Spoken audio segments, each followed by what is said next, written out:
We should have a cold open like this. We're recording now, but people are going to think I don't know we're recording, even though we are. And a 3 and a 2 and a 1. Hey, everybody, it's time! Time! I didn't realize this thing was on! Brian and Cliffy B coming at you. What's up, buddy? How's it going, man? I'm drinking caffeine again, and I feel good. What's your caffeine of choice? What do you do? Well, it was actually a really long story. I'll give you the quick version of it. Nice. When I was going back and forth during COVID, and my mother-in-law was declining, I just was staying in various Airbnbs and we'd get food and liquor, but we forgot to get caffeine, and because there wasn't a Starbucks nearby, and I had like a headache for a week, and I was like, why do I have a headache? And I just kind of, weaned off of decades of caffeine. All of the games that I had created were developed in a caffeine-induced haze. That and Claritin D when I was hungover, by the way. If you're ever hungover, Claritin D, great hangover cure. Bad for the blood pressure, but it gets the job done. And then once, everything like kind of cleared up with everything, I was like, I kind of miss coffee. And now I'll have a cup of coffee that the missus will lovingly make with some collagen in it, which helps keep me fresh and clean. And then occasionally, if I have something else going on like this, I'll have 3/4 of a Red Bull, sugar-free, mind you. I the last quarter gets you hype. I'm not like pounding it, crushing it in my forehead like back in the day. But I'm older here. I got to look out for the blood pressure. You don't look 70. You look good for 70. So I will say. I'm moisturized, but whenever I get up, my ass is killing me. Right. Everybody, thanks for joining us and listening on the last. This is our 7th episode. Or eighth technically, because we had episode 0. I'm hyped because I made $70 today on Cameo.com. I think I might join Cameo. Dude, you should do I'll it. charge $5. Those of you don't know, Brian's famous for this VO. Well, a lot of VO, but people know me for the robot. Many VOs, but this one in particular is your. Can you do it? Can you do it? Can you say it? Say it. I guess I can. I mean, mind if I root through your trash? That's the big line at the end of the commercial that people love. But you have that deep New York kind of voice, right? Yeah. Hey, lady, let me go through your trash. I'm walking here. Yeah. I'm excited for our guest today, as I assume you are. Yes, he's a dear friend of ours. Great. Yeah. He's a very talented guy, and he knows his shit. We're going to get into how you guys know each other and what he does. Please welcome in Christopher G. Moore, everybody. There we go. What's going on? I'm kind of disappointed. I thought this was a Taco Bell podcast called Crunchwrap Time, but luckily. Dude, I'm so bummed the Taco Bell, about 4 minutes away from our house, shut down. Oh my goodness. Oh, that's on one hand, I'm like, oh, I love Taco Bell. On the other hand, it was like, was it just because you were drinking too much? I was gonna say that was your late night hangover meal. That was like what you got on the way home. But I'm surprised. Has any Taco Bell shut down in the last 40 years? Like, what happened? Those usually are pretty long lasting. Taco Bell was hanging on with the prices too. It was staying really, really cheap. Not really, because I got it like 3 months ago, and I was like, I just paid $16 for myself. It used to be like, well, I got a lot. It used to be just like $6. Well, you're leaving out variables there, Brian. Well, if you use the app, you can figure out ways there's like a $5 combo just on the app alone. So all these people acting like, oh, it's so expensive. Use the freaking app. That's why I go to there. But listen, I went there for lunch today. I'm a giant person. One $5 combo meal is not enough to satisfy. Well, I've this body. Yeah, that's understandable. You have a high metabolism. Sure, or just non-existent anymore. I think. I was just saying just a second ago that Chris's mic just looks like a space heater to me. What brand is that? Like, careful, don't burn your flips off. Yeah. I'm like looking at it, wanting to may I have some more porridge, sir? Yeah. What do you got there? I got a Sennheiser 416 mic. What do you got there, Chris? HyperX. HyperX. Mad Cats. Cliff has a Mad Cats microphone. No, it's a Yeti, I think. Yetis are fine. I guess. Yeah. I used to have a Yeti. Yeah, I still have one somewhere. Yeah, because I used to do. I was part of a horror podcast for about 10 years. through Gruesome Magazine. So I kind of upgraded over the years to the one I have now. Let's get into horror stuff, because I am like I'm all at the sound effects today. I do not like horror. I'm scared of horror. If there's any way for me to not watch horror, I'm going to use that excuse. And I wanted to ask you, I know Cliff likes it too. What gets somebody into horror versus just a comedy or a straight up drama or just a regular old movie?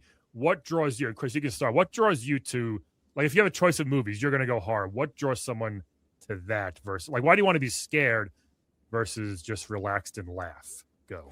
Well, to be perfectly honest, I think it's like a lot of different genres. It can be subjective, because you're going to run into a lot of people who their definition of what horror is different than mine. You know, some people think that some people think that, oh, it's only a horror film if it scares you. You know, that they think horror comedies don't fit. Like there's a guy, I go to Dragon Con every year in Atlanta, a huge multi-genre convention. And there's a guy having an argument every time. He's like, Silence of the Lambs is not a horror film. I was like, you literally have a guy who wears somebody's skin. You have a cannibal. So it's much horror, but he's like, if there's a detective and it involves like a detective trying to figure out some mystery, then it's not a horror film, which is just ridiculous. Well, he thinks like a psychological thriller. Is that like? Yeah. Well, I think you find that around like Oscars time, where they try to figure out some other genre they can throw it into if if it's of quality level. Drama, suspense. Yeah. But I think seeing that you guys are big into comedy stuff. I mean, horror is probably the closest aligned to comedy, because they both elicit some reaction when you watch it. You know, you go to a comedy and you laugh. You go to a horror film and you might scream. So they're both similar in that effect, which is probably why a lot of comedy directors end up being very good at horror, because they've already sort of figured out how to elicit any kind of reaction from an audience. George Peele, the guy who's doing Resident Evil, right? They do, yeah. But I think when it comes to me, to be honest, in real life, I'm the biggest scaredy cat. That's so funny. Like Amanda made fun. My friend Amanda, who was a producer on Tobacco Creep, and she's worked with me on a few other projects. She made fun of me because, like, I think the Chilling Adventures of Sabrina. I started watching it and I got too creeped out by the satanic stuff. and it's weird. Like, I would do that, because like the Exorcist, I can't watch because I get nightmares from it. But I think you just go to it in the same way people eat hot stuff. They just want to feel something, and you go to a horror film and you feel like it's gonna, it elicits that reaction. So it's much more so than just going to see a drama or action. Dude, going to see Obsession with our friend Stephanie, and she was seated next to me, and I knew of the car scene, and I saw it coming a mile away, and the suspense in that scene was palatable, and her reaction was just amazing. Like, she just nearly jumped out of the theater, and it was such a great, brutal scene, which was prefaced by that, really, really sweet interaction in the car. And I don't know, Stephen King had that quote that, he had mentioned, like, once you get that first scare, it's the joke is, it's like, heroin. The first high is always the best, and you spend the rest of your life trying to chase after that feeling. And it's in horror, as you obviously know, Chris, there's so many different types of horror. There's the suspense horror, there's the gore horror, there's, jump scares and everything in between, right? Two movies I want to talk about. You mentioned Exorcist, I think, is just the scariest effing thing that has ever been made. I think it's terrifying, horrifying.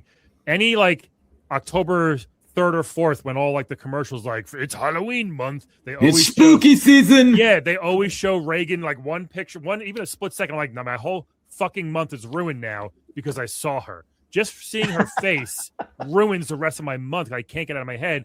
But also something like, I don't know if you guys have seen this, Fire in the Sky. Do you remember that? Oh, yeah. It totally holds up. Yeah. That's amazing, but that last 10 minutes is terrifying as shit, but I can watch that. So what's wrong with me? Or what explain that, if there is an explanation, because I don't know. Well, again, it is all subjective. Because they're both real. Aliens and Satan is real. Like, I don't know.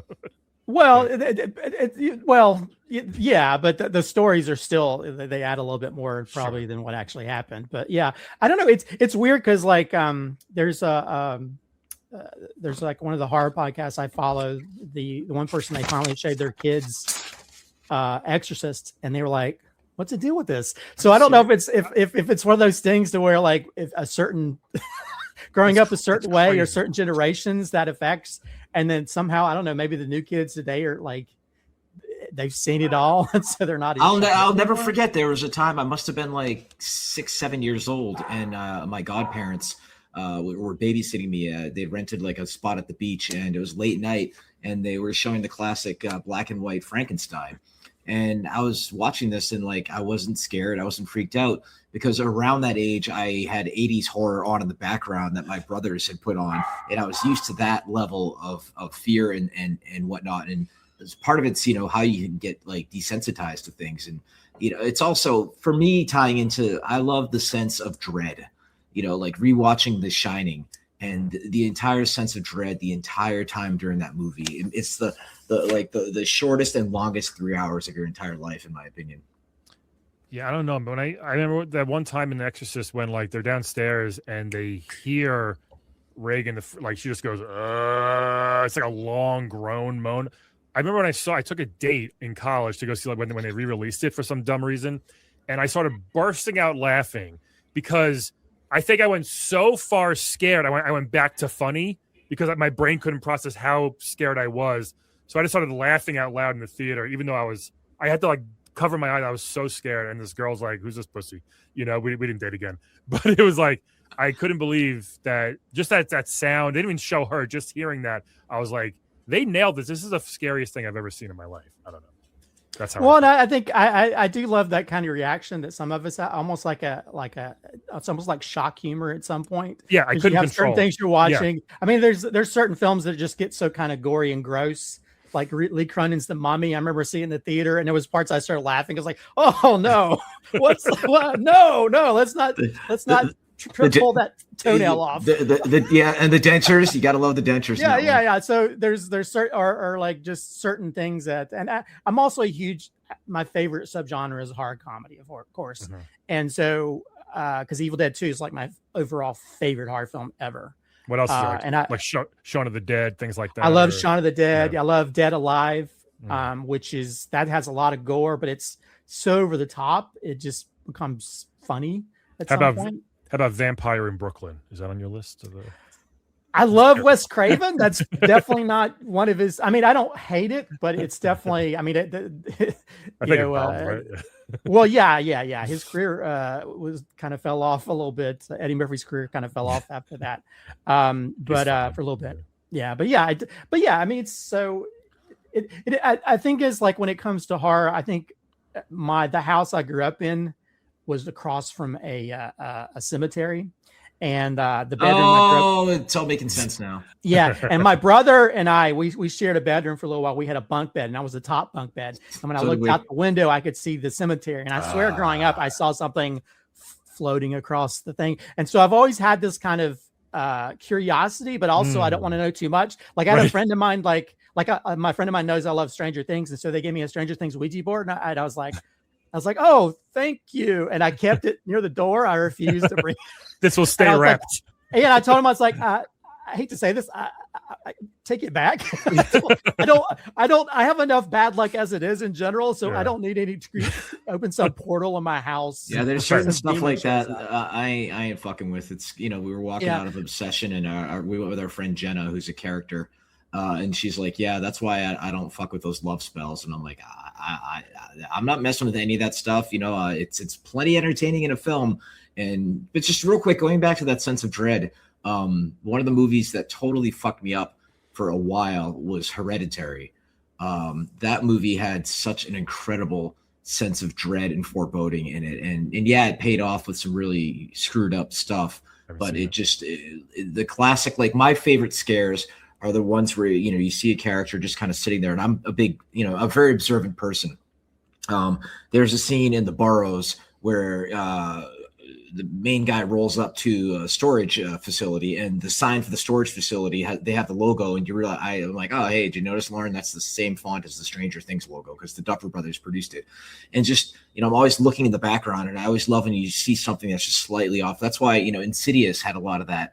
Really those cool elements, that scene where they think they're free of whatever entity is haunting them and the child, and then the mother, Rose Byrne, who I think is amazing, is going through the house with the laundry, and it's that one tracking shot, and if you pay attention to the shot, there's the little ghost of the boy in the little sailor outfit, like with his head against the wall, and then eventually Tiptoe Through the Tulips by Tiny Tim starts playing, and she looks in the room and he sees the ghost dancing, and it's just chef's kiss, amazingly well done in my opinion.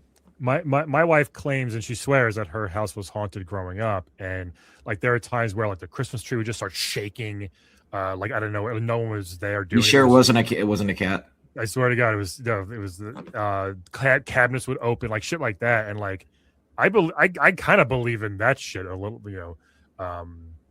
Do you believe in ghosts like that? And you said you saw something, Chris, like in the cemetery. Do you believe in stuff like that? I do. I mean, I do, and I think growing up Southern Baptist, it kind of scared certain things into you. And it's funny because, like, when it comes to Ouija boards, when I was in college, I took a film class, and the professor said, he's like, every time I do this film class, I tell the story of, the Ouija board story. And he told this story about him and his friends were doing a Ouija board, and they started doing it, and they said, I'm right outside your window, and a rock hit the window. And then like I had a movie theater. I managed a movie theater for about 2 years in Dunn, North Carolina, which is almost like a rest stop. It's not even a town.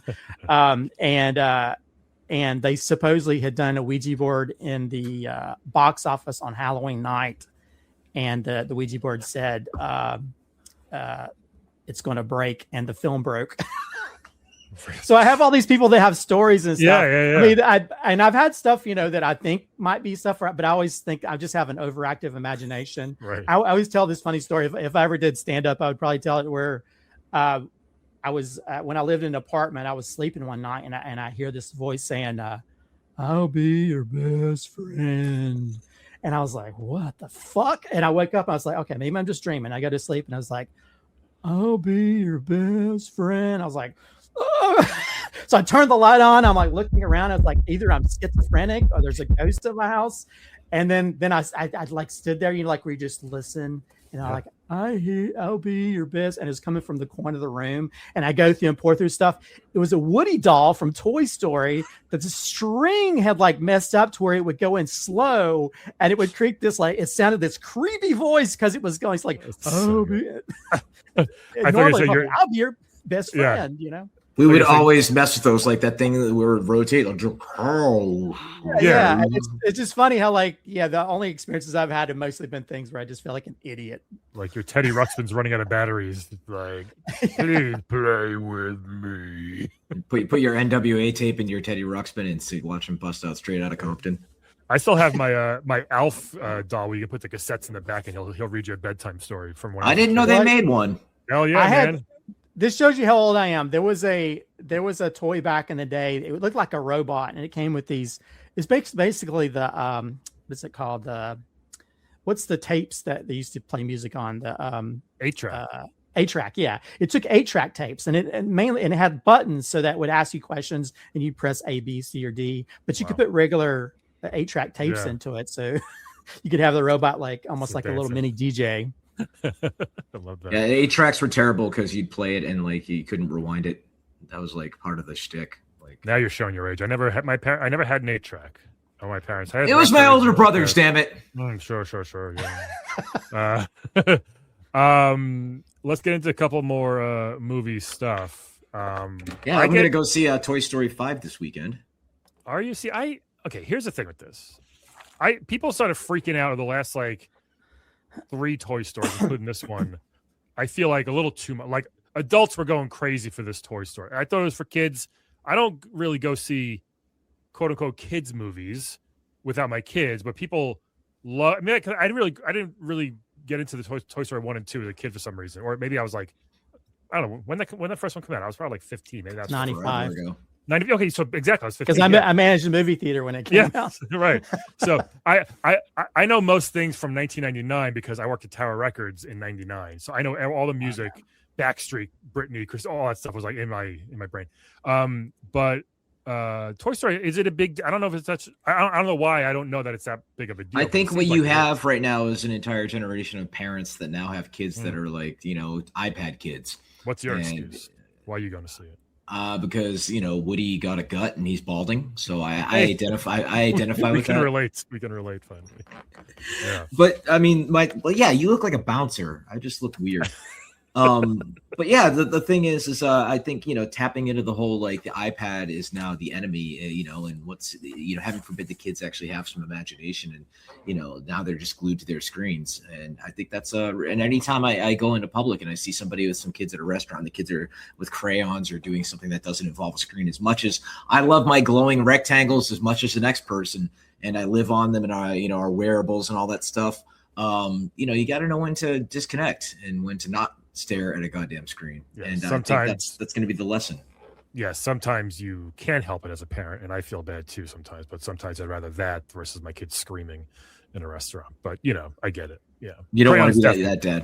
Yeah, I get it. Your farting chair is extra farty today. Is it coming? Do I need to buy a new fucking chair? I had a really pricey. Are you trying to get promoted by Taco Bell? No. Come back. I want my Doritos Locos tacos. Chris, are you a Toy Story guy, or do you want to see them make a horror Toy Story version? Like they do, like we need. I mean, they kind of did with the first one, because you have like the kid, was it Spike or whatever, that had all the creepy toys. Yeah. So I mean, yeah, I enjoyed it. I mean, it's for me, it's kind of weird because I managed a movie theater when it came out, and so I'm kind of slightly connected to it. I mean, I think it is. You keep thinking that newer generations will like sort of fall out of favor of it, but because it involves play and that kind of thing, and I think with each, even though it's considered, quote unquote, like a kid's film, it has a lot of adult themes in it. Sure. And I think each of them, even the third one, dealt with a lot of like with death and that kind of thing, or not being appreciated. So everything, and I think each thing they kind of go into things to where both kids and adults can appreciate. And so I think with the new one, I think it is tapping into that much more so, because I, like you were talking about, like my niece, that she's obsessed with iPads and phones and that kind of thing. So it's kind of weird how we grew up having to find our own fun outside. They just tell you, go outside and have fun. And light fires in the woods. But I mean, I think, when it's a kid's movie, it comes down, it's a good movie when it appeals to both kids and adults. And the jokes that I've always loved that go right over the kids' heads. Those are often the best ones. But I want to see how good the rendering quality's gotten. I want to see, apparently Jessie, her story really kind of comes full circle, because the whole bit that she did, I think it was in Toy Story 2, where they have the Sarah McLachlan song, and she's talking about how she was abandoned by her owner as her owner kind of grew up and ditched her and left her behind. And, that scene brought me to tears. And, Pixar, when they're swinging for the fences, the opening of Up, it just destroys me. And I like feeling something when I go to be entertained and spend my hard-earned money.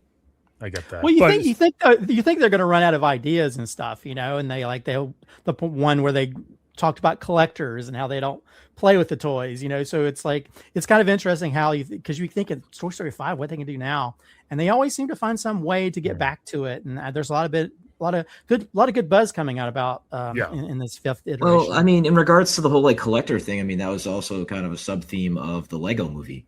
Right. And it's just, going back to the, you should be able to just take it. And you don't always have to go by what Lego suggests you build whatever the fuck you want to. And the Lego movie should not have worked. And it worked amazingly well. Everything is awesome. Yeah. Speaking of the kids and parents enjoying it, if this does better than Masters of the Universe, I'll be so mad. If Toy Story beats He-Man at the box office, it's probably gonna do $10 billion more. It's already kind of broken the record. It probably previews. So I think it didn't even come out. It's probably, unfortunately. Damn it. It's okay. I walked out of He-Man. I told you guys, I was like, that's exactly what I expected. I was entertained for what it was, but I think it's some IPs have transcended generations. And I think when the main dude who played He-Man only knew He-Man from that meme, I said, hey, yay, right? That's a sign of like it was like postmodern, like kind of goofy, ironic kind of. That's the only thing he knew it from, as opposed to Michael Bay, for better or for worse, who kept Transformers in the zeitgeist. I would wager for the worst, but Turtles hasn't stopped either, really. Like Turtles has been reinvented 8 different times. But I mean, you look at the accordion of the way Turtles have been treated. It's a lot like Batman, where you have everything from Lego Batman and the Super Kitty Batman all the way through Nolan's Dark Knight, and Turtles have been treated all the way from Eastman and Laird's original black and white hardcore series all the way through to the cartoon in the 80s, 90s, and then through to the puppet suits, and then everything all the way, as much as, you are mind blown about Last Ronin, and I'm excited because I read it and enjoyed it. And I think, you want to have that accordion of your IP, in my opinion. Yeah. One thing that I always get yelled at by friends who are movie buffs, and Chris, you are like the ultimate movie buff. Cliff, you're a huge movie buff. Is I don't know specific directors of movies. I get yelled at by friends. They're just like, what do you mean? It's this guy who did this, I'm like, oh, okay. But I can never tell you a movie and their director. Obviously a couple of main ones I can do, but that never was really important to me until I know I'm an asshole for not knowing who directed this movie, whatever movie. I'm just saying, Brian, as a VO actor, you might want to on that. I know. I have to know. I do look things up now, but it was never. It was never like this is a read for Francis Coppola. Is that Coppola? Italian food? Is he here? Yeah, like things like that. Like I never really cared, but now it's like someone. But after the movie's done, and I'll see directed by this guy. Oh, what else did he do? I'll look up like, oh, it's like my favorite movie. Okay, like then I'll put it together. Like, oh, that makes a lot of sense. Why I enjoyed this one too. But I don't know what that is. Why it doesn't really click me. I immediately jumped to IMDb.com. I know. I'm like, and then I'm like, Lauren, you don't know who that was. It's like, we just finished the Burrows last night. I didn't start it. It's kind of like Cocoon meets Stranger Things. Alfred Molina is the main guy, Doc Ock. And Gina Davis is in it, and she still is great, beautiful, great actress. And I didn't put 2 and 2. She's 70 fucking years old, dude. Wow. And she still doesn't look a day over 35 or 40. Like she still just a long time ago, dude. That's the thing is like, I'm thinking about, my wife's like, wow, she looks great. I'm like, yeah, Gina Davis does look great. And she's like, who? I'm like, Gina Davis. I'm like, honey, Gina fucking Davis. I'm like, The Long Kiss Goodnight, directed by Lenny Harlan, who she later wound up marrying. And Lauren's like, stop, you fucking nerd. I'm like, okay, sorry. Cutthroat Island. Yeah, that too, right? And like she has such unique features that she just has such a full mouth that like the entire like cinema is just her lips just the entire time, But the Burrows though was pretty good. Okay. I wouldn't say it was amazing. It was no Widow's Bay. That's right. I went there. I just finished it, but I think we both felt they didn't stick the landing that good. Chris, did you watch Widow's Bay yet on Apple TV? I've been meaning to get around to watch it because I was kind of interested. I like the idea of it. It's really good. Cliff, did you think they stuck the landing or no on the I thought, they just wanted to leave it open for more. Yeah. I don't want that. I mean, it's because I'm dumb. Like, finish it for me. That's why I'm always like, tell me exactly what happened. That's what I want to know. I don't want to be like, huh? What just happened? Like at the end when the credits roll, I'm like, wait, what happened? Like, did you watch episode 4 with Patricia where she finds the mysterious book, the one called Beach Reading? Yeah, I watched it all. Yeah, and she throws the party and everything like that. That could have been an episode of Amazing Stories or Creepshow, and I love those kinds of like one-off stories. And that's one thing. She was great, Patricia. By the way, she was a very. She completely steals the entire series, in my opinion. Yeah. When the main guy's meeting up with the founder guy who's been resurrected, and then she's like, "Oh yeah, I'll leave you guys to yourselves." And then she pops back in. She's like, "Oh, I forgot my purse." Yeah. And that blend of horror and comedy, right? And that guy, the dead guy, that was the guy from The Boys, right? Not Vaught, or was it Vaught, or he was in The Boys? No, he was the preacher from Midnight Mass. No, I'm sorry, maybe Gen V. Maybe Gen V. He was in Gen V, I think. He was. I think he is. Yeah, he was in that spinoff show. His name's Hamish something or other. Yeah, what a name. He's just a great actor, but I don't know. I thought I thoroughly enjoyed it, and I think Apple TV is on HBO Pass. Widow's Bay is one of the best TV shows I've seen in a very long time. So you have seen it. You did watch it. Oh, I thought you guys were talking about Burroughs. Oh, I shifted over to Widow's Bay. Yeah. Okay. But yeah, I did watch Widow's Bay. I absolutely loved it, and I think it's one of those few properties that kind of does a great job of walking that thin line between horror being funny and being scary. And again, it's one of those things to where if you look at the person that created Katie Dippold, she got her start going. She worked on Mad TV. She wrote films like the Heat. She wrote the female Ghostbusters. She did Snatched. And so she has, a pretty good career in writing comedy stuff. And even like one of the episodes actually was written by, was it Neil Casey, who is actually the guy who owns the Inn. He's a comedian that's the weird looking square. Yeah. He's written on Saturday Night Live. He's funny. He's an improviser. Yep. And also, did you see that one episode was directed by Ty West? Oh yeah. From what do you call it? Pearl, Maxine and Pearl and X. So yeah, it's one of those things to where, and I think for me, it also just the visual gags alone, because the somebody will do something and the camera roll pan, and then there'll be a joke on that. I think you, Cliff, you had mentioned episode 8, which is the serial killer one, and I laughed so hard. The ending of that laugh. Finally. So for those of you who don't, Chris is really, really big on like the unstoppable killer who walks all the time. And this is the penuptial episode. And the way that ends, I laughed so loud because of the bit of her and the gun. Yeah. I was so freaking funny that I think most horror films need, if that happened, they wouldn't be able to have sequels normally. But there's so many moments like that. And there's also moments of just weird stuff, like when they're in the shelter and there's like posters for how to fight someone, or like this is what you do for a dog bite. This is what you do for a human bite. It's like human bites. Yeah. What? Yeah. So it's one of those shows that has that kind of quirkiness of like Twin Peaks. It has a little bit of Lost, has a little bit of X-Files, has an element, a pinch of Stephen King. It has all these great things in it. And it just the dialogue. I was watching it, I was like, man, I need to work on my dialogue because just there's some moments of dialogue and also just the acting and stuff and how they deliver that dialogue. Because even the flashback one with directed by Ty West, the actress that was in the wrestling show, she's in it, and her delivery on things is so freaking funny. She was in Glow, right? Yeah, that was her. Oh, she was in Glow, which I love. Glow. We didn't. My wife's like, who is she? Who the fuck is she?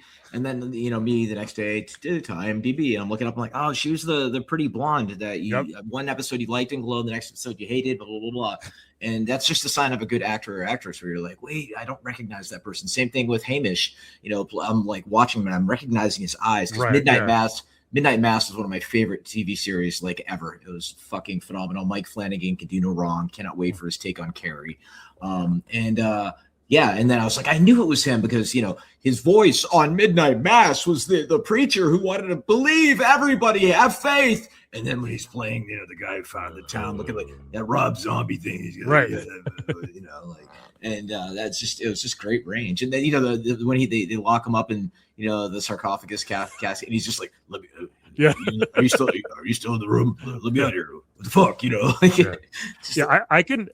I wouldn't call that a horror show, but I could watch stuff like that. Even though I had a couple of like moments that could have scared you. Like they mix it well with the funny, so something funny is going to come to calm you down in a few minutes.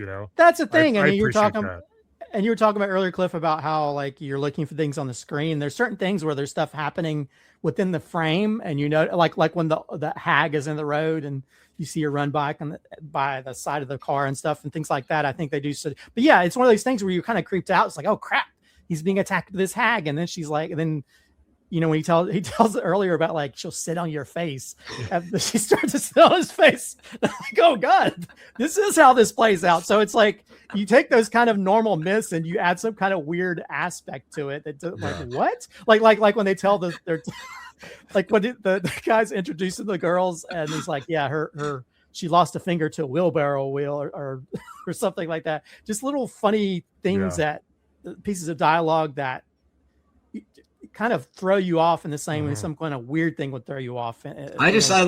Stephen Root's just great. Like, it's awesome. Seeing him in more and more stuff, just amazing. Speaking of sitting on a face, I just saw Linda Cardellini was on like Seth Meyers or Fallon or something, and she said how the very first scene she filmed on DTF St. Louis with Jason Bateman was the scene where she was sitting on his face. And that was like the first time they really met. And I was like, well, isn't that a nice, how do you do? They said, like, that's pretty, not a bad first day of work having Linda Cardellini sit on your face. But, not bad. Well, I'm sure there's certain measures they do to make sure there's. Sure, they put like a cloth. They have an intimacy manager. Right. Yeah. Chris, let's talk about stuff you've done. You've done some cool shit. Now, you say you're a scaredy cat in real life, but you like producing and writing horror flicks. Is that correct? Yeah. Yeah, tell us some cool shit you've done. Well, I mean, or how'd you even get into doing that in the first place? Like, what? Well, made you, I mean, like, you were talking about earlier about like, you didn't know like directors and stuff. When I was growing up, I was like the normal sort of hormonal kid where I had posters of hot girls on my walls, but also I was like reading articles. Yeah. I was reading articles on like movies and stuff and how this was made, like when Star Wars was a big influence on me growing up.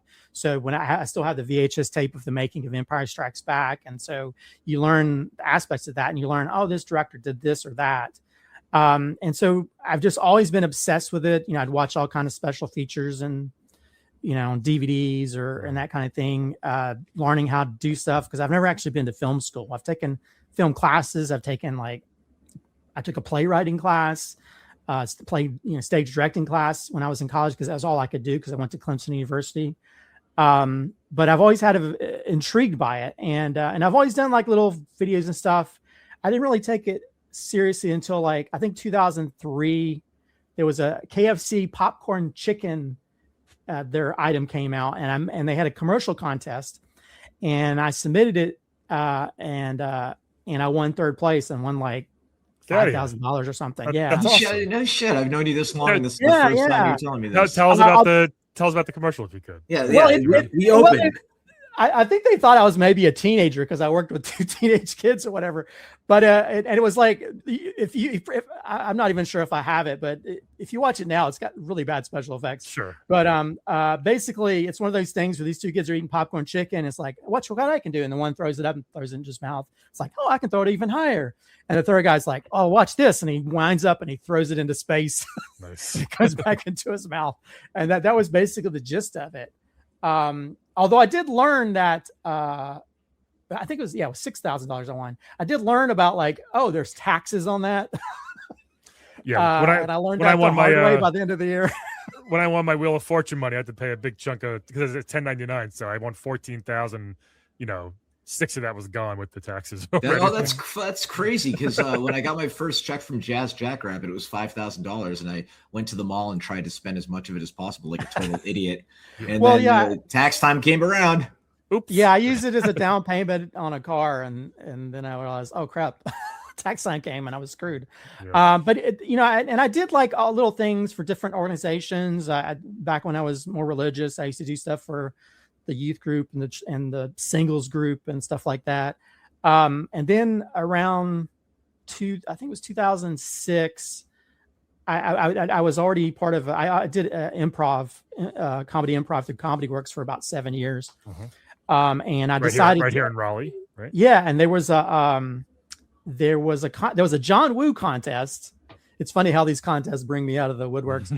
There was a John Woo contest where you make a John Woo inspired film. And I had this idea called Hard Stapled, where this guy falls asleep at work and he wakes up, and then basically people are coming after him. They're using staple guns, and instead of knives, they're using letter openers and stuff like that. And it was all jokes, but it was also throwing in bits involved with John Woo films and stuff. Yeah, but I would still watch that.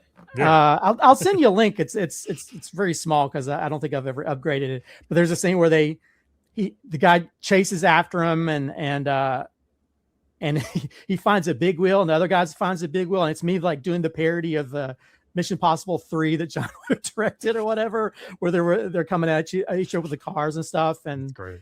Because I know there's a scene in the Mission Impossible where he kicks sand and the gun pops up, which is not physically possible. So I played off of that, and it was kind of fun. I even found a guy that you hire for weddings that releases doves, and I was literally trying, and the guy never responded to my messages. So that was my question. Was his Chekhov's dove? That's the only thing. Did you have a friend that had doves? Like, yeah. So, but I ended up submitting it to my first film festival, got into it, and won my first award on the first film festival. Look at that. I won Best Short Comedy. Hell yeah. And so that kind of opened me up to like directing more stuff. And then the guy I met there, he was co-DP on my next short, and he got his friend to co-DP, a guy that worked on a little show called Miami Vice. So I was like, I made a film called Bursters, and I was like, what the fuck is that? Why do I have a guy that worked on Miami Vice working on my crappy The original Miami Vice from like the 80s and 90s? Yeah. Wow. He actually shot some. You mean there are other ones? Stuff. Well, they're making a new one. Of course they are. So little by little, I make more connections and make more stuff, and so I made a film called Foodie, which I remember you telling me about this. Yeah, which one of the producers had backed out on it, and the director, and I heard about it and I responded. It's like, would you be interested in coming on and sort of working with me? And I worked with the writer and helped to adapt it and whittle it down. And that was a cool thing, because even though it's too long for a short film, we got into a lot of film festivals, and I actually had the New Yorker called me, got in contact with me and said, hey, we want to see your film because we're making a film on cannibal movies. And I was like, where do I send it? And so there's actually an online article from many years ago where my film was mentioned along all these other cannibal movies. And I was like, what is happening here? Was there a trend of cannibal movies? You're ahead of your time, considering the movie that came out. Because there's a movie called like Parents and all these other films they kind of listed in there. Little by little. One was called I Like Fingers. Well, it's a weird title. That's a cannibal movie, right? Well, that could also be a XXX, but so little by little, I've just tried to keep making films and making a community, work with different people, and that's why I like going to like film festivals and conventions, because you make connections with certain people. Because because I actually, there was a movie, the guy that was over the film festival I got into for the first time. He was needing help on his film Southland of the Heart, I think the name of it is. And I was working on it, and he's like, hey, you want to be in it? And I acted in it, whatever. I hope it never shows up anywhere, because I played some redneck with his sleeve cut off. Hell yeah. I have to see this.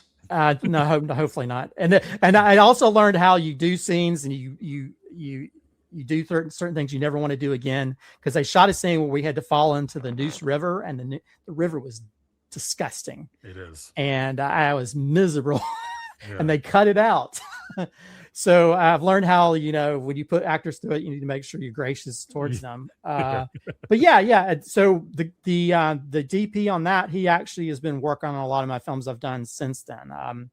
And then, again, making connections. I wrote Backrow Creep was the first time it was an idea I had that I wanted to make my own horror villain, like a female horror villain that if I could build a franchise on it, because growing up, Freddy Krueger was like one of my favorite characters. He's your hero. Well, this is probably why I didn't date at all in high school, because I was so obsessed with it. I had my license plate was NITMARE. I had a Freddy hanging from my rearview mirror. I had a corner of my room that was almost like it had all these Freddy stuff, so it was almost like I was worshiping him. Yeah. Did you have the convertible top with the same pattern as the sweater? Like at the end? No, but I had a friend that his family would do a haunted, which is funny because they did a haunted house for a church, and they did it out in the woods, and I got to play Freddy Krueger, and so I actually got to be that character. And one of my favorite stories is like, there's a girl I went to, this is when I was in high school. There was a girl I went to school with. She was like, oh man, Freddy Krueger scares me. And I was like, oh yeah, I'm sorry to hear that. You should come to this haunted house that my friends are doing. And she came, and there's like a part where they tell the story of Freddy Krueger, and the lights come off, and they do like a strobe light, and I come in and I go straight in her face, and she faints, and they had to stop the haunted house. She actually fainted? She actually fainted. She fainted twice, actually, because she woke up and I was like, need a hand, and she fell back asleep. And did you do the voice though? I did. Like, yeah. Did you really say need a hand? I did. Perfect. It's actually not a joke. And I one of the few times I felt like, oh, I'm such an asshole. But I felt empowered. I know I felt empowered in that. And so, yeah, that's one of those moments where you actually get to be that character. You're like, shit, am I actually Freddy Krueger, guys? Yeah. So it's like, as someone that's grown up reading Fangoria magazine and really obsessed with horror and how they create characters, I really wanted to be able to create my mythology and stuff. So I created a short film, Backer Creep, so that I could sell a feature film version of that. And so that you get sort of like there's a big money shot that happens towards the end, which, really throws people off. Some really amazing special effects. So it's one of those things I made that to do that. And then we're going to make that in the future. And then I think the last thing I worked on was, I directed a segment for Worst Laid Plans, which is available on streaming services, which is, it's based on a book of different stories involving horror with travel stories. And we adapted a short story from that. Me and my good friend Amanda, and we made that, and that was a lot of fun to do. And I think with anything I do, you realize I wear a lot of my love for things on my sleeve, because there's always references to Star Wars or Evil Dead or Silence of the Lambs. And so about everything I do is always, a love letter to other things that I've grew up enjoying.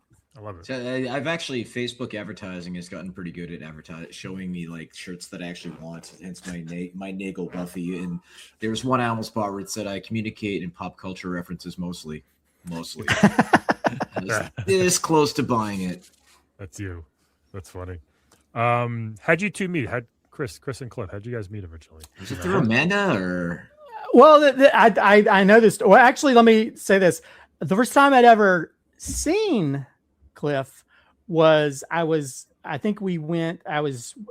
the Improv, because Comedy Works used to be in a different location near downtown Raleigh. And we walked up to, I think, Mojo's, and we were eating. And I remember you sitting in the corner with people or whatever. And I was like, that's Cliffy B. Because I used to watch G4 and all these things. I knew if he was like, oh my God, it's the video game icon in the corner. I was too nervous to come up and say anything. But this is the great story here. And this is the nice connection here is I heard they were doing a Britney Spears music video event at Alamo Drafthouse. And I was like, I'm a huge Britney Spears fan. And so I need to go to this. And so I was asking if anybody else was going or whatever. And I went, and I think my friend Amanda was there. And that's the first time I met Cliff and Lauren was at that event. And that's the first time I met him was at our meet cute as a friendship was us. It was the Britney Spears video dance party. Yeah. That's all it was? That's crazy. Yeah. All they did was show music videos, and people could get up and dance if they want to. And I remember Cliff had the huge snake from, was it Toxic or whatever? Really? It was Slave for You. It was from the video. Slave for You. Sorry. She had the albino python, and I bought one on Amazon, and I had my Britney shirt on, and I was in front of the entire theater dancing with the python. And I remember that. I may have been imbibing a fair amount at that point. He looked a little bit more like the wrestler that always had the Jake the Snake. Jake the Snake. Showing our ages again. But yeah, I mean, Chris and I just, bonded over a mutual love of film, and in particular horror films. And, something comes out, and, I'm always just like, dude, let's go see this. And then so we can both complain about the Alamo Drafthouse and their stupid QR code bullshit. Yeah. And I actually, we had a screening for cast and crew, and I remember I invited him and Lauren to that. So, but yeah, it's kind of fun. It's great to have somebody, movie buddy, that we can geek out about stuff, because I think every week we're sending each other trailers or links to something or other, talking about. I'm like, oh, this looks really good. I know that director. Or I'll wait for the reviews. Or, oh my God, this is either going to be amazing or terrible. I don't know yet. I'm gonna start. Yeah, well, he's more like akin to wanting to watch stuff that Rotten Tomatoes says. Hey, I'm just saying, like, about 80% of the time, Rotten Tomatoes is right. Yeah. Well, I think it is all subjective. Yeah, it is. It is for some things. Chris, were you said you geeked out meeting Cliff for the first time? Were you a gamer growing up, or you still are? Like, I still am. I mean, yeah. I mean, I'm. This is probably showing my age, but I've had about every kind of game system. I mean, I grew up going to the arcades. Yeah, I used to go to the arcades a lot. There was I used to, when I was growing up in high school, that we were near. Well, even before that, but we used to go to Myrtle Beach, and there was a place called the Gay Dolph, and they had all these arcades and stuff.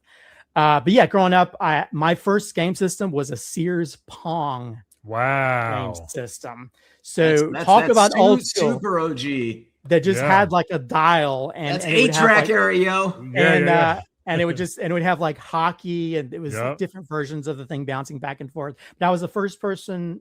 Me and my brother were the first kids on the block to have a Nintendo. Was that the one where you had to, like, the Sears one, we had to like overlay the cellophane things over the screen? I remember that, but no, that was, I don't think you have that. Wasn't that one, but I knew there was a thing they had where you just put the stuff on your TV screen to make it look like, now it's baseball. Look, dumb kids, now it's hockey. You're like, oh, cool. But it was the exact same game, just with the overlay, which is crazy to think about. It was all up here. Nintendo should bring that back. I feel like they would. Although and I've had all kinds of different. I've had, I used to be huge Nintendo kid, and then I kind of went to Xbox for a little while, and then went to PlayStation. I actually had. There was I forgot the name of the game system. It was a light gun thing that involved videotapes, and one of the videotapes was Bill Cosby.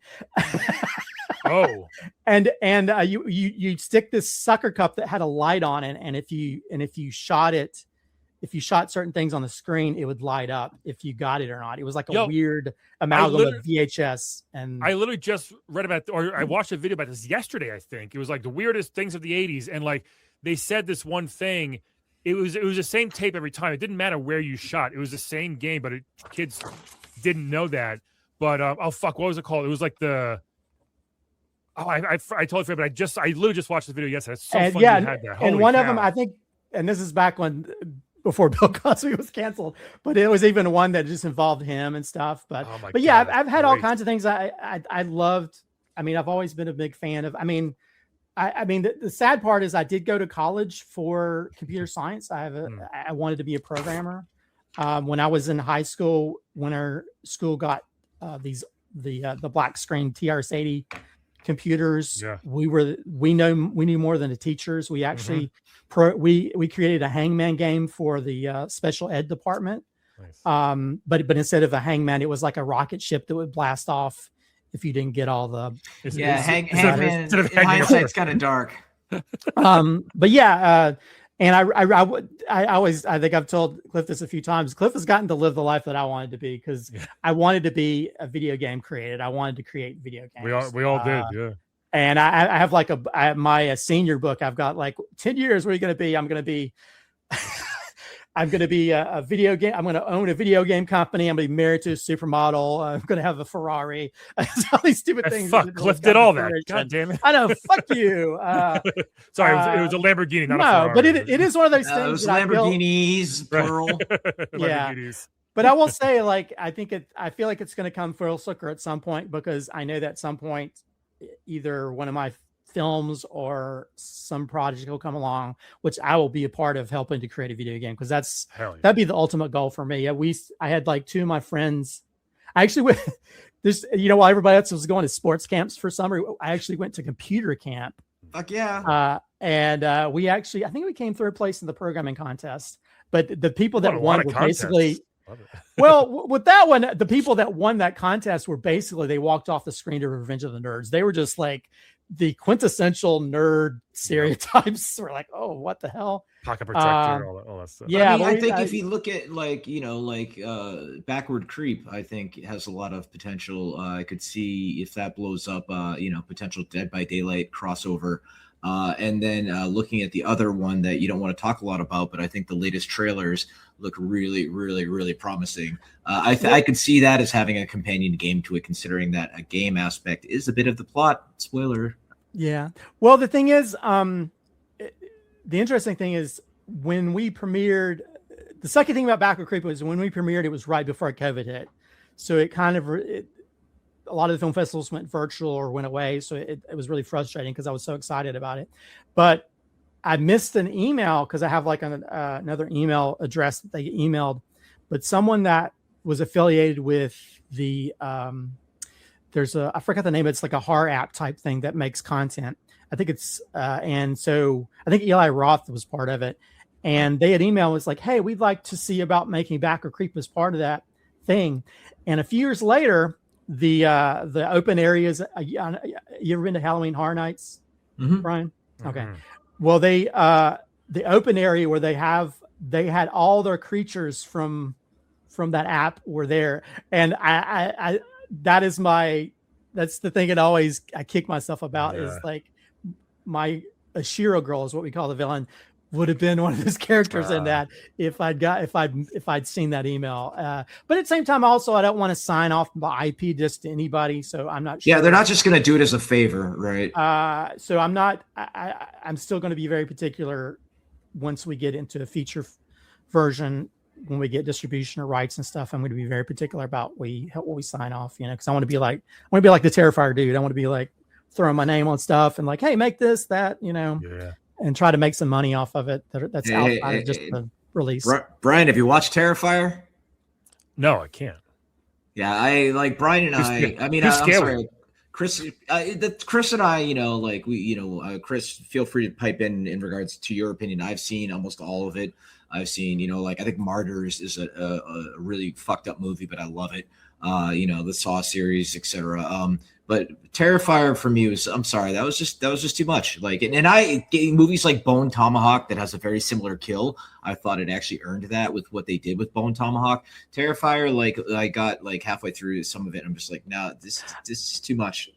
Well, and to be perfectly honest, I didn't really want to watch the first one or any of the films for that matter, because I'm not a big fan of torture porn type stuff. I don't mind gore. Like if you see Dead Alive has some of the gory. There's a baby that crawls through a head. There's all kinds of crazy shit that happens in that. I mean, you need to check it out. I mean, it's hard to believe the guy who did Lord of the Rings did Dead Alive, because there's was that the one where the one zombie like gets impaled on the light fixture and then it's like the whole head's lit up? Yeah, there's a part where he's trying to feed the zombies and he's stuffing it down and there's a part where a preacher beats somebody with his own arms. I mean, it's so over the top. I kick ass for the Lord. Yeah. He uses like a lawnmower and just mows down people. Nice. But sometimes when it comes to just for torture's sake, and I think again, I'm not going to yuck on somebody's jump. There's a lot of people that are big fans of Terrifier, and I'm proud of. I'm really happy with the fact that an indie film has become so big to where, now you see it on cups and different things. But it's just not my thing. It's where I kind of like the third one, okay, because it goes into more supernatural territory. But yeah, there's scenes where he keeps torturing people over and over and over for like minutes, and it's like, okay, we get it, and it's just not my thing. Jason killed somebody. Jason was like, boom, spear, done. Nice and quick. Yeah. Granted, I've done some gory stuff on my own films, but I think I like more splat stick was what they call stuff where it's so over the top. Right. You don't get really sort of. You kind of chuckle a little bit at it. Freaked out by it, but yeah, some of the stuff, or even just like Martyrs and stuff. I've never seen Martyrs because I don't really like home invasion films. That's a thing I don't really like too much. I like The Strangers. I like the first one, but some of that stuff, it gets too But there's people that love the Terrifier stuff. Yeah. People are like, you put a chainsaw on a gun. I'm like, yeah, that's the slapstick, over the top. There's blood flying everywhere. It's Evil Dead shit, dude. Well, yeah. I mean, I like Evil Dead, and I will say, like, I think Evil Dead is probably the one franchise that I think all the films that actually have their merit. It's one of the few franchises that actually done pretty good job with everything you've done. I will say the 2013 kind of reboot, whatever you want to call it, not one of my favorites because it does feel it goes more into the torture category, but it is one of those films I've kind of learned to appreciate a little bit more over time, because I think when you can walk that fine line, it works for me. But yeah, I'll do gore in my films. poke people's eyes out. Backward creep is all about stealing your eyeballs. So nice. And again, it's stuff I don't like anything near my eyes. So anything I don't like, yeah, I had a buddy of mine who he couldn't do contact lenses. So like I'd sit here and be like, "Oh, Will, is that bugging you? Chris, is that bugging you right now? Is that bugging you?" Chris, were you mad at the? I assume yes, at the Nightmare on Elm Street NES game back as a kid. Since you love Freddy so much, did you play that bomb or no? I did. I mean, I played a few of them, and I think that first Nintendo one's pretty bad. Well, any of the ones, and it's funny because I'm one of those idiots that likes to play IP games.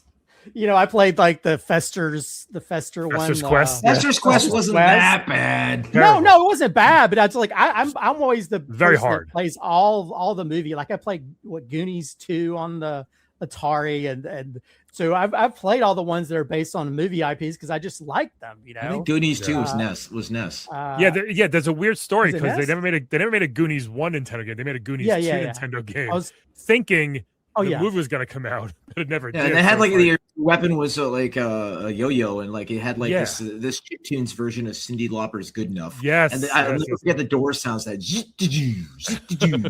My brother was asleep, and I was like playing that on like a Saturday morning after delivering my papers, and he could barely hear the music, and he fucking hates me for it. I used to rent other game systems because the problem with things like Nintendo and stuff, they would never do like mega horror games.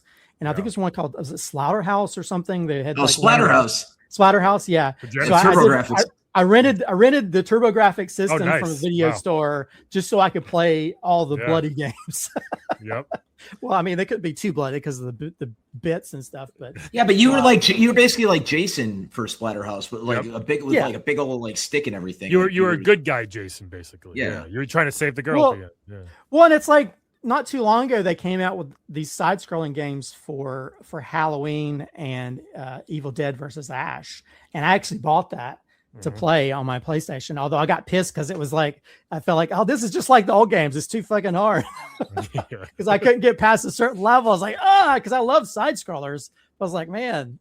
I think Bruce Campbell finally came out and said he's like, I'm just finally done with everything Evil Dead. Well, he's been talking about like that for a while, and I think now that he found out he has some uncurable cancer. Oh, I didn't know that. Shit. I mean, he says it's you can get treatment for it, but because he had to stop going to a few events so he could deal with it. But yeah, he's always said that for a while because he gets abused in those films because Sam Raimi loves abusing him. Even when he made Evil Dead versus Ash, they were still abusing the crap out of him. But yeah, I mean, but I think it's time to maybe, follow some other heroes, which they've kind of done. I think. Did you hear about the Evil Dead Wrath, which is coming out next year? Did you hear about that one? No. They just announced that it's actually going to be a prequel. It's going to be in 1972, and it's going to be shot like a 70s film. And I was like, that. I mean, again, that's what I love about the Evil Dead universe. They instead of just trying to. I mean, well, I love it when they can sort of take a property and do something fun with it and different with it instead of just regurgitating the same story. But I feel like that whole like 1977's vibe is just, starting to come back. It's like my old art director, Chris, who got all that Fortnite money and then he fucked off to Florida and now he wants to make horror films.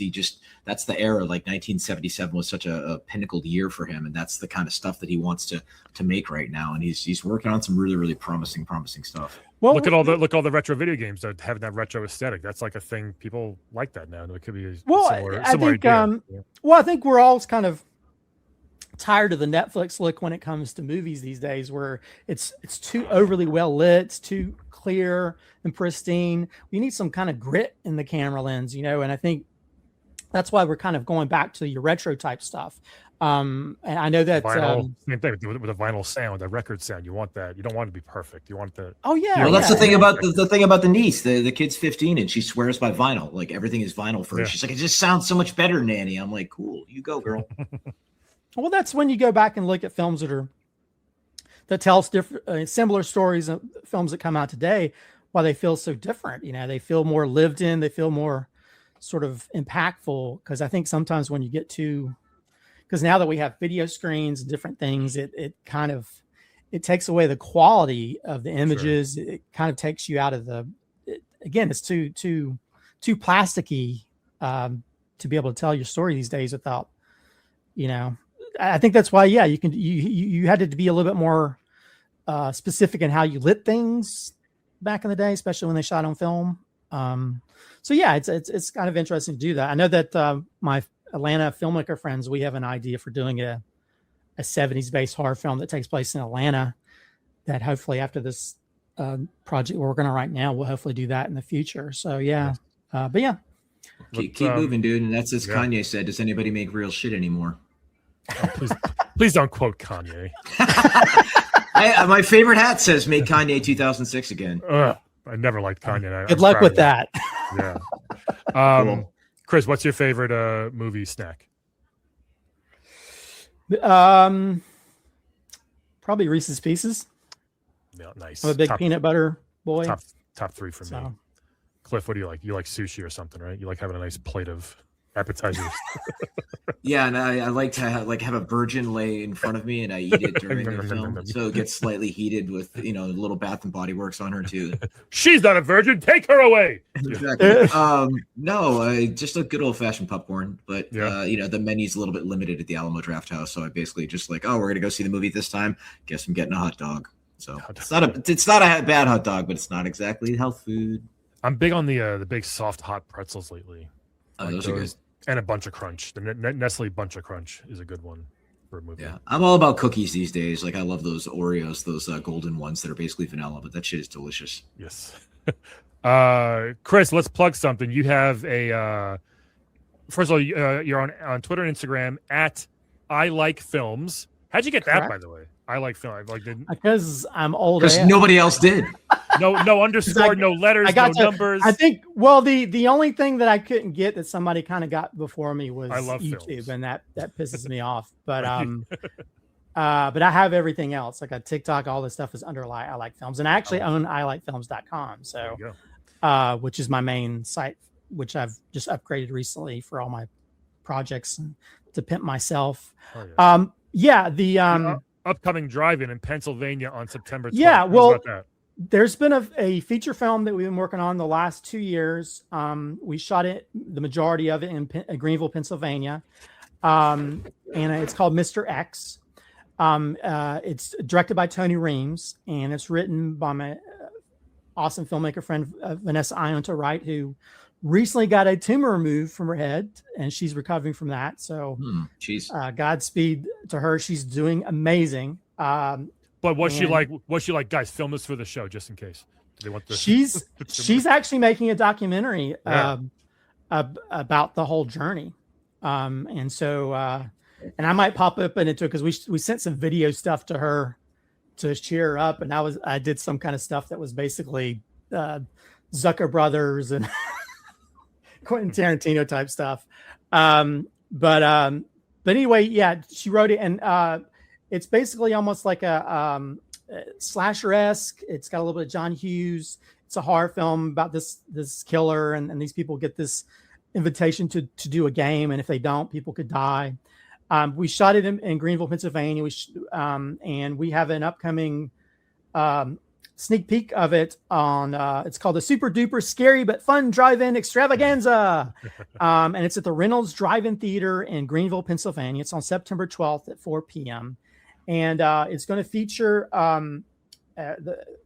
helping with that, it's going to feature Joe Bob Briggs and Darcy the Mail Girl. For those people that watch Shudder, you probably know him from The Last Drive-In. He also used to have a show, I think, on USA back in the day, that he used to do. So that's what people know him from. They both have parts in it. So yeah, that event's going to be pretty cool. And we're actually going to be a double feature because we're working, I think, with the guy who did Night of the Living Dead, his charity organization. They're going to do like a double feature with one of his films. Nice. And they're also going to, there's some, I guess they had a film school type thing they did with local students that they're going to show some of their trailers from their stuff on the big screen as well. There's going to be bands. We're going to be selling merch and all kinds of different things. So it's going to be very exciting. I know that we're still in the process. We're about 90-something% finished on it. I just watched a new cut of it last night. And And so we're really excited when we submit it at the film festival. So hopefully once we get into that, we'll be announcing some of the film festival dates. But yeah, awesome. I'm really proud of it as a producer on it. And it's been a really fun ride, and I can't wait for people to see it. Mr. X. We'll keep an eye out for it, folks, coming this fall, maybe somewhere to a film festival near you. Very cool. Chris Moore, thank you so much for joining us today, man. This was awesome. Yeah, thanks for coming, dude. I appreciate you inviting me. Cliff, any cliffhangers before we go? Looking forward to Toy Story 5, and I still think Toy Story 3 should have ended with all of them going into the giant incinerator and then wind up being recycled as party cups as Andy's in college getting fucked up playing beer pong. You need to make your own and make that happen. I think that's cool. That's the way to go with that. Fanfic Toy Story 6. Exactly. Yeah. Cool. Right. Everybody, thanks for listening and joining us here on Crunch Time with Brian and Cliffy B. And please tune in next week, folks. Tell your friends, tell everybody. Bye-bye. Yay.